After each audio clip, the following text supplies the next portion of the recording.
Maria Callas est partie 5 sur 6. Timeline, 5000 ans d'histoire, Richard Fremder. Elle regardait toutes les tessitures. Elle regardait aussi bien tous les chanteurs, ce qui n'avait pas du tout à être dans sa captation de futures cantatrices, de futures chanteuses femmes. Elle aimait. Callas dira de son professeur qu'elle avait des méthodes françaises d'apprentissage du chant, consistant à expirer le chant plutôt par le nez. Voilà déjà, elle travaille son médium et la façon d'aller chercher plus tard ces basses qu'elle aura, ce travail qu'elle pourra faire dans Médée ou autre. Je n'avais pas de son grave venant de la poitrine, ce qui est essentiel dans le bel canto. Bel canto, Diva, vous l'avez dit, bel canto, c'est le beau chant. Et oui, c'est vraiment le beau chant pour éclairer ces morceaux d'opéra. Maria travaille sans relâche, je le disais. Elle voulait être la meilleure. Et pour le gala de fin d'études, elle interprète un duo de Tosca au Musical Parnasse, qui était le théâtre là-bas. Et le 11 avril 1938, Evangelia décide de solliciter une nouvelle audition pour le conservatoire, un nouveau conservatoire d'Athènes, qui est assez récent. Eh bien, cette fois-ci, Callas est reçue, mais la mère dit « Ah oui, mais elle est reçue, mais ça ne va pas me rapporter d'argent. » Alors, ce serait bien qu'elle puisse passer un diplôme, parce que comme ça, éventuellement, elle va pouvoir travailler et puis gagner un peu d'argent. Vous voyez, je vous donne au fur et à mesure le caractère de la maman. Il ne faut pas oublier la date aussi, on est en 38. On est en 38. Ça va avoir une incidence bientôt. Bien sûr. À la fin de l'année 39, Maria intègre enfin la classe d'Elvira de Hidalgo, extraordinaire femme espagnole, extraordinaire, qui deviendra, jusqu'à presque la fin de sa vie, sa principale confidente.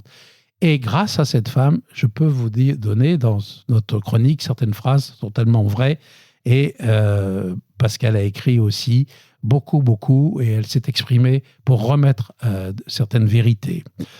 Et cette classe d'Elvira de Hidalgo va lui apporter énormément. Hidalgo, de ne pas confondre avec une certaine mairesse de Paris, parle de son élève comme d'un phénomène.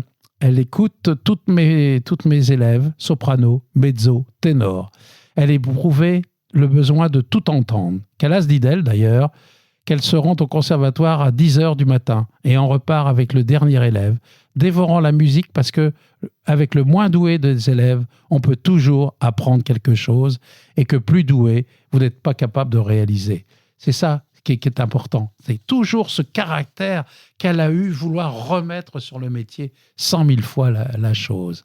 Après plusieurs représentations avec le statut d'étudiante, Elvira de Hidalgo lui trouve enfin des petits rôles à droite et à gauche pour gagner sa vie et surtout subvenir aux besoins de sa mère et de sa sœur, la famille ayant, bien sûr, je vous l'ai dit, peu de revenus. Et Jackie, là, j'ai coupé court parce que sinon on peut en parler pendant des heures et des heures. Avec vous, mais Jackie, mais Jackie, cette fameuse sœur que j'appelle Jackie, bien sûr, a écrit des choses assez extraordinaires sur Maria. Et elle ne fera pas partie de l'héritage. Donc, ces phrases sont toutes dénuées d'intéressement et c'est très, très important de pouvoir.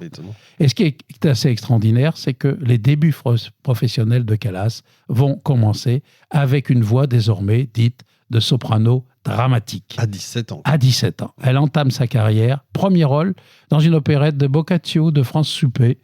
Alors, j'avoue que Suppé est très connu puisqu'il fait partie des programmes du 1er janvier dans les orchestres. Et puis, il est surtout connu pour sa musique très militaire, enfin, quand j'appelle, et un concerto pour trompette, etc. Il y a beaucoup de choses de Suppé. Mais je ne savais pas qu'il avait écrit cette opérette. Ça doit être très amusant parce que la musique de Suppé est assez gaie, légère et tout. Mais son interprétation est si extraordinaire que là, ça commence.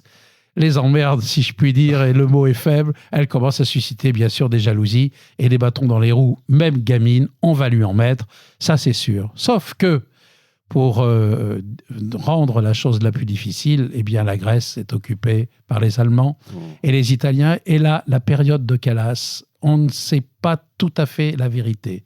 Alors moi, j'ai essayé de couper, je vous l'avoue franchement, pour être très neutre. Sauf que même il y a quelques jours, je redécouvrais encore sur un livre dont je vous donnerai les critiques. Je ne sais pas si vous pouvez le trouver encore aujourd'hui. Ce que la mère a exigé de ses filles, Jackie et Maria, et ça va au-delà de ce qu'on pourrait peut-être croire et qui, en fin de compte, n'est absolument pas incompréhensible à cette époque avec ce qui s'est passé avec l'envahisseur. Donc, sa mère, déjà, en tant que femme, prend un amant, un colonel italien, Mario Bonalti. N'oublions pas que l'Italie, à cette époque, est du côté du régime d'Hitler, de Mussolini. Mais il lui impose surtout de chanter pour les envahisseurs. Et ça, Marianne lui en voudra. Vous allez voir, l'amant de sa mère se met au piano. C'était un musicien, donc ça, c'est bien. Il accompagne Maria. Et c'est surtout qu'il apporte des vivres par rapport au marché noir. Bon, à la rigueur. Et Maria fait ses débuts dans le rôle de Tosca au mois d'août 1942. Et elle est, plus tard, Martha dans l'opéra d'Eugen Albert, Tiefland, monté spécialement pour les Allemands. Ça, c'est extraordinaire, au Théâtre Olympie. Show must go on. Ça, je peux vous dire que ne serait-ce que quand vous visitez l'opéra n'a jamais autant fonctionné tous les jours, tous les soirs, pendant l'occupation allemande à Paris. Là, c'est pareil au Théâtre Olympique, qui est un théâtre en bas des ruines du Parthénon. C'est assez magnifique, ce théâtre. J'ai eu la chance d'y aller avec l'Opéra de Paris, le ballet. Et c'est grandiose. C'est un peu comme Orange, c'est grand.